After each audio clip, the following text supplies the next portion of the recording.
아멘. 9월 15일 월요일입니다. 오늘은 신명기 23장 1절부터 마지막 25절까지 말씀입니다. 여호와의 총회의 정체성과 삶이라는 제목입니다. 여호와의 총회의 정체성과 삶. 신명기 말씀은 이제 가나안 땅에 들어가서 살아야 될 이스라엘 백성들에게 너희는 율법의 말씀을 삶의 중심에 놓고 살아라고 요구하는 모세의 마지막 유언 같은 설교라고 그랬죠. 그래서 이 핵심은 이제 광야 생활을 할 때에는 그들이 항상 그들의 삶의 중심에 무엇이 있었어요? 성막이 있었어요. 그래서 그 성막을 따라갔고 성막이 멈추면 그 성막을 삶의 중심에 놓고 그렇게 성막 중심의 삶을 살았어요. 그런데 이제 가나안 땅에 들어가면 이 성막이 이제 눈에 보이지 않잖아요. 사라지잖아요. 그래서 자기들의 삶의 지경에서 성막이 멀리 떨어져 있기 때문에 하나님의 임재하심의 처소였던 그 성막이 멀리 떨어져서 하나님의 임재하심을 누릴 수 있는 그런 길이 사라지는 거예요. 그래서 그 하나님의 임재하심, 임재와 교제와 통치가 이루어졌던 그 성막을 대신해서 율법을 삶의 중심에 놓고 살으라는 거예요. 그래서 율법이 그 기능을 대신합니다. 곧 하나님의 임재하심과 하나님과의 교제와 하나님의 통치하심을 누리게 하는 거예요. 율법이. 그래서 그 율법을 삶의 중심에 놓고 살아라. 하나님을 예배할 때도 율법대로 하고 이웃을 사랑할 때도 율법대로 하고 가나안 땅에서의 삶을 살아갈 때도 율법대로 살아라 이렇게 말하는 거예요. 그 율법이 곧 무엇을 이룹니까? 하나님의 임재와 하나님과의 교제와 하나님의 완전한 통치를 이루게 하기 때문에 그렇습니다. 그런데 그 율법을 완전히 성취하고 이 땅에 오신 분이 누구십니까? 그분이 예수님이세요. 말씀이 육신이 되어 우리 가운데 오신 예수님은 바로 요 율법을 완전히 성취하신 분이에요. 그러니까 율법을 성취했다는 말은 율법이 요구하는 모든 요구들을 다 예수님이 이루었다는 말이에요. 그러면서 동시에 율법이 원했던, 율법이 가리켰던, 율법이 지시했던 하나님의 임재와 교제와 통치하심을 성취하세요. 율법이 그런 기능을 했잖아요. 하나님의 임재와 이 교제와 통치를 이루는 그 기능을 한 그것을 예수님이 완전히 실현하시는 거예요. 그래서 예수님은 우리의 가운데 오셔서 우리로 하나님의 임재하심을 누리게 하시고 하나님과의 교제를 완성시켜 주시는 분이고 하나님의 완전한 통치 가운데 우리가 살게 해주시는 분이에요. 이렇게 신명기의 이 율법은 곧 그래서 누구를 예표하는 거예요? 예수 그리스도를 예표, 그리스도를 바라보게 하는 거예요. 그래서 사도 바울이 그러잖아요. 율법은 몽학 선생이라 그리스도를 가르쳐주고 지시하는 선생이라 이렇게 말하잖아요. 그래서 그 율법을 이 신명기 율법을 잘 공부해 보면 예수님이 이런 것을 성취하신 분이구나 하는 것을 알 수가 있는 겁니다. 오늘 우리가 읽은 이 23장은 지난 금요일 날 읽었던 22장부터 그리고 26장까지 이어지는 그 율법의 아주 세밀하고 아주 치밀한 그런 율법의 요구들, 그런 요구들이 이어지는 내용이죠. 그래서 마치 깨알같이 우리의 삶의 이 모든 부분을 이 율법이 하나하나 다 그렇게 규정을 해주고 있어요. 우리 대한민국의 헌법과 그리고 그 헌법을 기초로 한 여러 형법과 상법과 민법과 이런 법들이 우리의 삶 하나하나를 다 규정하듯이 말이죠. 이렇게 신명기 율법은 이스라엘 백성들의 삶을 하나하나 다 규정을 해주고 있습니다. 자, 오늘 23장 먼저 크게 몇 덩어리 살펴보면은 1절부터 8절까지는 하나님의 백성들의 정체성이 뭔지 그거를 규정해주고 있어요. 특별히 1절로 3절에서 여호와의 총회에 들어올 수 없는 자들이 있다 이렇게 말씀하고 있어요. 이 여호와의 총회라는 말은 히브리어로 뭐라고 부르냐면 카할 야훼 이렇게 불러요. 카할이라는 말은 부르다 이 말이에요. 하나님이 불러 모았다 그런 말이에요. 야훼 여호와께서 불러 모은 자들을 여호와의 총회라 이렇게 번역을 한 거예요. 그러니까 여호와께서 불러 모은 자들 그 사람들이 곧 여호와의 총회예요. 그런데 신약 성경에 가면은 이와 똑같은 말을 헬라어로 뭐라고 말하냐면 에클레시아 이렇게 말해요. 에클레시아. 요 카할 야훼를 신약 성경에서는 뭘로 부른다고요? 에클레시아. 에클레시아라는 말이 교회라는 말인데 이 말이 곧 불러냄을 입은 자들이라는 뜻이에요. 불러냄을 입은 자들. 그러니까 여호와의 총회라는 말하고 에클레시아라는 말하고 사실은 똑같은 말이에요. 그러니까 구약 성경에서 오늘 본문에서 여호와의 총회라고 말한 이 말은 곧 신약 성경에서 교회라는 말이에요. 교회. 자, 그러면 이 여호와의 총회에 들어올 수 없는 자들이 있다고 이렇게 규정을 하고 있어요. 첫째로는 누가 못 들어옵니까? 고환이 상한 자나 그리고 음경이 잘린 자는 들어올 수 없다. 그래요. 그리고 사생자도 10대까지는 못 들어온다. 이렇게 말해요. 10이라는 숫자는 충만한 수라고 그랬죠. 이것은 단순히 문자적인 10개를 10대를 의미하는 게 아니라 충만하고 완전한 그러니까 영원히 못 들어온다. 그 말을 하고 있는 거예요. 누가 못 들어온다고요? 고환이 상한 자나 음경이 잘린 자나 사생자는 못 들어온다. 이렇게 말하고 있습니다. 이 말은 그렇게 신체적으로 어떤 결함이 있는 자들은 하나님의 총회에 못 들어온다는 것을 규정하고 있는 말씀이기도 하지만 이게 곧 여호와의 총회의 정체성을 의미하는 겁니다. 그러니까 여호와의 총회, 하나님의 백성들, 그 언약 백성들 안에는 그런 자들, 음경이 상하거나 고환이 상하거나 음경이 잘렸거나 혹은 사생자들은 못 들어온다 하고 이렇게 규정을 하고 있는데 그렇다면 이 음경이 상했거나 잘렸거나 고환이 상했거나 이런 자들은 이게 무엇을 의미하는 걸까요? 하나님이 우리 인간을 지으시고 우리 인간에게 주신 최초의 명령이 있습니다. 이게 명령이 뭐죠? 생육하고 번성하라. 창세기 1장 28절 이하에서 그랬죠? 하나님이 자기 형상, 하나님의 형상을 따라 하나님의 모양대로 그렇게 사람을 만드시고 남자와 여자를 만드시고 생육하고 번성하라 이렇게 말씀하셨어요. 그러니까 하나님이 만드신 그 인간, 하나님을 찬양하고 예배할 그 인간의 모습은 곧 생육하고 번성하는 생명을 가진 자들이에요. 생명을 가진 자들. 그런데 고환이 상한 자들은 뭐예요?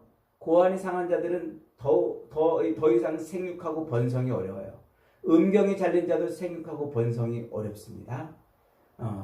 이 사생자라고 지금 오늘 성경에 번역을 하고 있는데 사생자라는 것은 하나님의 규칙, 하나님의 법칙을 어긋나서 출생한 자 이 말이에요. 하나님의 법칙을 어긋나서 출생한 자. 그러니까 이것은 이제 정상적인 결혼 생활을 통해서 태어난 자가 아닌 어떤 비정상적인 그런 어떤 일로 인해서 태어난 자를 의미하겠죠. 그러니까 이것은 하나님의 창조 질서 안에서 하나님의 창조의 그 언약 안에서 태어난 자들, 그런 자들이 아닌 자들은 들어올 수 없다 이 말이에요. 그러니까 하나님의 언약 안에서 태어난 자들만 하나님의 총회에 들어올 수가 있는 거예요. 그러니까 하나님의 백성들은 아무나 들어올 수 있는 게 아니라 하나님의 언약을 성취한 자로만, 하나님의 언약 안에 있는 자로만 들어온다는 거예요. 그래서 이 하나님의 총회, 여호와의 총회, 곧 교회는 누구를 통해서만 들어옵니까? 예수 그리스도를 통해서만 들어옵니다. 예수 그리스도를 통해서 생명이 그 안에 있는 자들만 여호와의 총회에 들어오는 거예요. 그래 아무나 교회에 들어오는 게 아니고 교회에는 곧 그리스도를 통해서 생명을 얻고 그래서 생명을 누리는 자들만 들어올 수 있는 거예요. 이게 지금 바로 그것을 예표하고 있는 거예요. 그러니까 역사적 이스라엘에게는 그렇게 신체적으로 결함이 있는 자들은 하나님의 나라에 들어올 수 없다는 이 말씀을 통해서 이 율법을 누구로 말미암아 성취하세요? 그리스도 예수로 말미암아 성취하시는 거예요. 그래서 예수 그리스도를 통해서 언약, 우리는 언약 안에 들어가는 거예요. 그리스도를 통해서 생명을 갖게 되죠. 그래서 하나님의 영이 우리 안에 들어오면서 우리가 살아나죠. 생명을 얻어서 살아나죠. 그러니까 생육하고 번성하는 그런 생명을 가진 자가 되는 거예요. 예수 없이는 불가능해요. 예수가 아니고는 누구도 하나님의 총회에 들어올 수가 없는 것이죠. 그래서 여호와의 총회에 들어올 수 있는 자는 오직 그리스도 예수를 통해서만 생명을 누리는 자들이 들어오는 겁니다. 저와 여러분이 바로 예수 그리스도를 믿는다면, 십자가에 달려 죽으신 예수 그리스도를 나의 구주로 믿는다면 생명을 얻은 자입니다. 그럼 비로소 우리는 하나님의 교회에 들어오는 거예요. 하나님의 교회는 아무나 들어올 수가 없어요. 이게 하나님이 법으로 규정을 해놓으셨기 때문에 그렇습니다. 자, 그 다음에 두 번째로 이제 모압이나 암몬 자손은 영원히 들어올 수 없다 이렇게 말하잖아요. 모압이나 암몬 자손은 왜 영원히 들어올 수 없냐면 이스라엘 백성들이 애굽에서 출애굽해가지고 이 가나안 땅까지 오는 동안 이 모압과 암몬 백성들은 이 이스라엘 백성들을 계속 시비 걸고 그들을 공격하고 그들을 무너뜨리려고 애를 썼던 자들이에요. 그러니까 하나님의 이 언약 백성들의 대항을 하고 하나님의 언약을 깨트리려고 몸부림쳤던 자들은 하나님의 총회에 들어올 수가 없어요. 그런 자들을 하나님이 영원히 하나님을 대적하는 자로, 하나님을 대적하고 하나님께 반역하는 자는 하나님의 총회에 들어올 수 없다고 규정하고 있는 거예요. 그 다음에 이제 두 번째로 이제 이 에돔과 또 애굽은 3대 이후는 들어올 수 있다 이렇게 이제 말해요. 에돔은 이스라엘과 이제 친척 관계이죠. 그래서 에서와 야곱이 이제 갈라져서 이렇게 에돔과 이스라엘로 구분이 되는데 그 서로 친척 관계이기 때문에 언약의 틀 안에 있었던 거예요.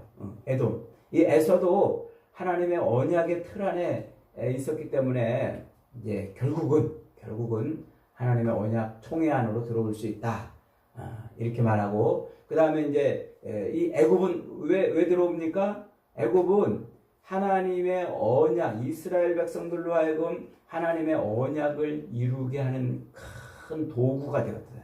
그래서 야곱의 자손들이 하늘의 별처럼 많은 자손들이 되기까지 어디 품 안에 있었어요? 애굽 품 안에 있었죠. 그래서 애굽 품 안에서 하나님이 그들을 큰 민족으로, 하늘의 별처럼 많은 민족으로 이렇게 만들어 놓으시고 그리고 하나님의 언약을 성취하는 구원을 이루신단 말이죠. 그래서 이 애굽도 하나님의 언약을 성취한 도구로 쓰임 받았다는 거예요. 그래서 하나님의 총회, 여호와의 총회에 들어올 수 있다 이렇게 이제 말하는 것이죠.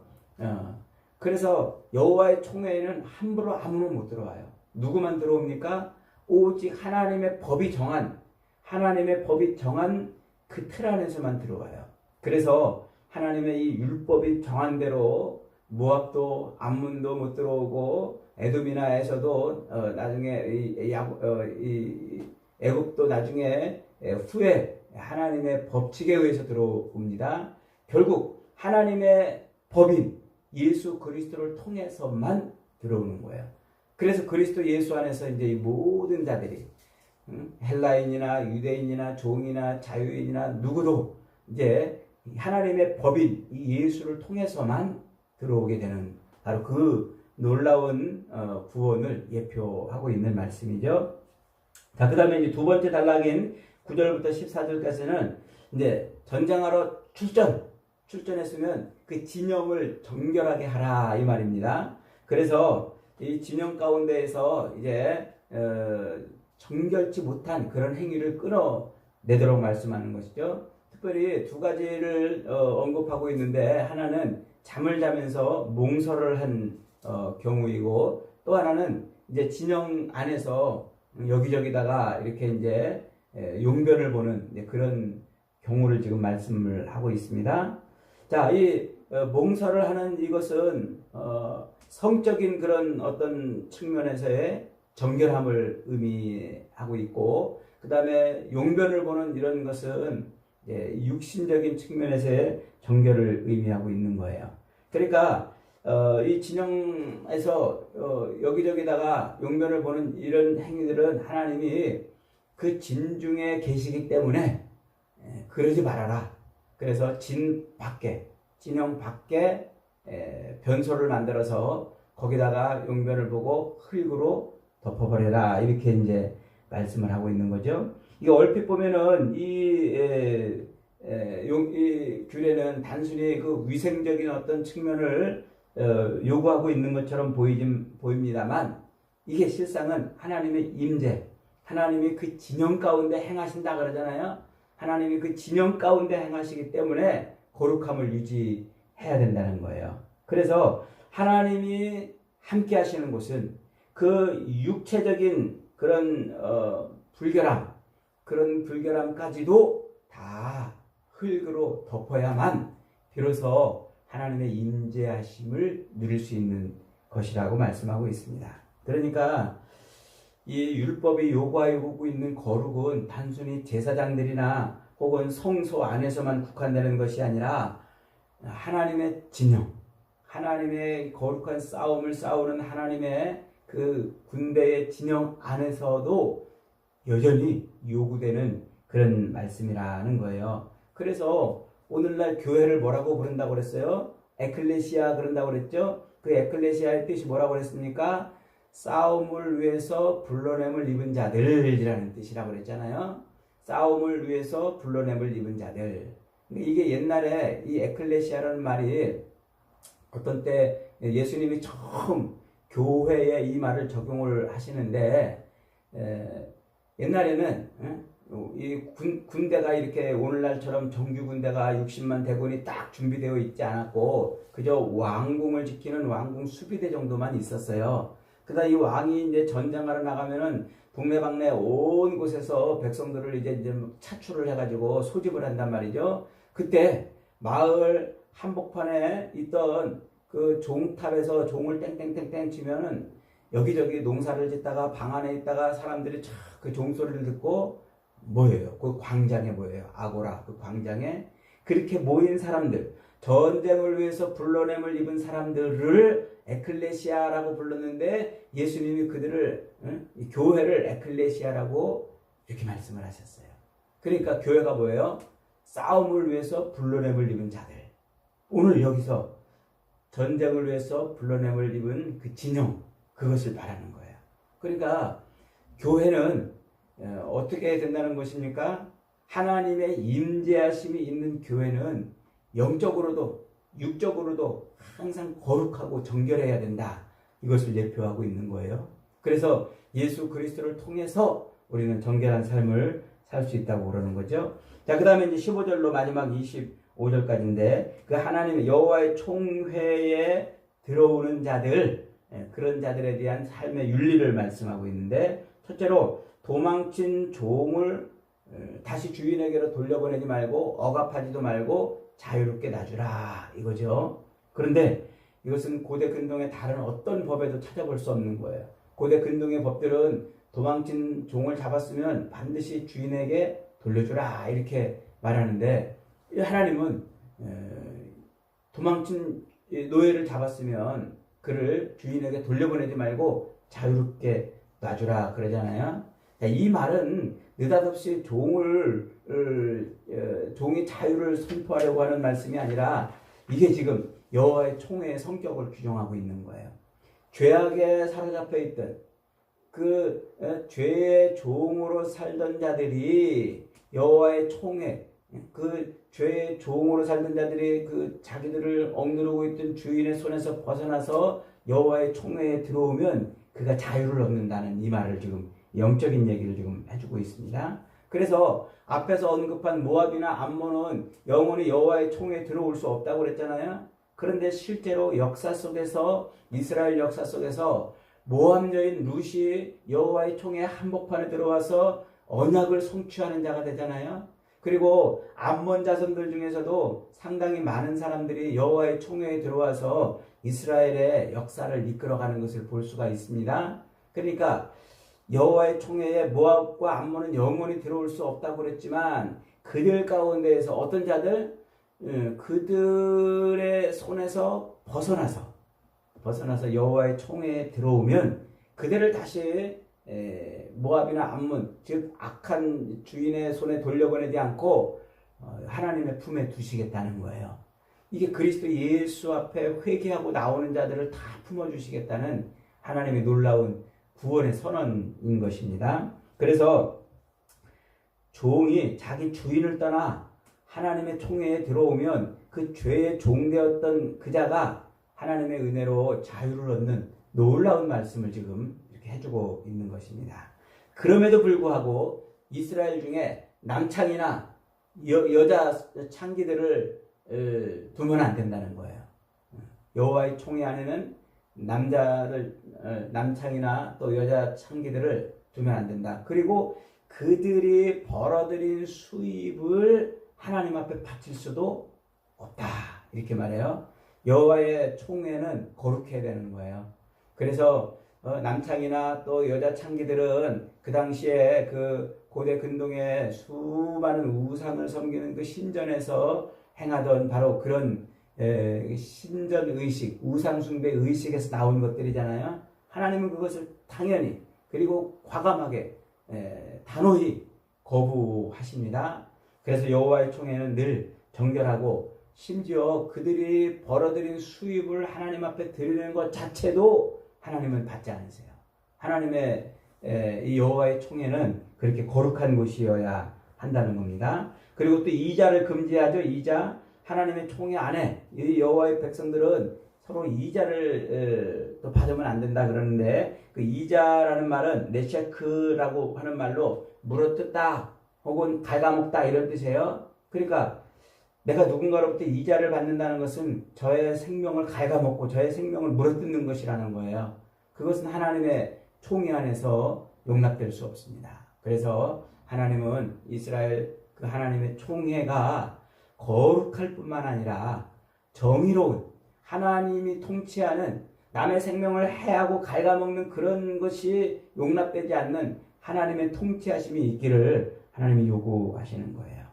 그래서 결국은 이 모든 율법을 누가 성취하시는 거예요? 예수님이 성취하시죠. 그래서 예수님은 누구도 이제 제한 없이 예수님 앞에 회개하기만 하면, 자기 주인을 떠나서 예수님 앞에 나오기만 하면 여호와의 총회에 들어올 수 있게 해주시고, 그리고 그리스도 예수를 통해서 우리는 정결한 삶을 살 수 있게 만들어 주시는 거예요. 그 신약 성경은 그 두 가지를 우리에게 집요하게 가르쳐 주잖아요. 우리가 여호와의 총회에 들어갈 수 있는 것은 오직 예수 그리스도를 믿는 것밖에 없다. 그 다음에 그리스도를 믿었다면, 즉 여호와의 총회에 들어왔다면 예수 그리스도처럼 정결한 삶을 살아라. 이게 교회의 모습이다. 이게 지금 오늘 본문에서 이야기하고 있는 여호와의 총회의 정체성과 또 삶의 모습이 그대로 교회에서 이루어져야 하는 것을 말씀하고 있습니다. 여러분, 저와 여러분들은 예수 그리스도로 말미암아 영원히 들어올 수 없는 하나님의 나라에 들어온 백성들인 줄 믿으시기 바랍니다. 이제 오직 그리스도 예수를 통한 이 구원을 기뻐하고 감격하며 정결한 삶, 거룩한 삶을 살아내는 복된 저와 여러분이 다 되시기를 주님의 이름으로 축복합니다. 아멘. 말씀 붙들고 기도합니다. 하나님,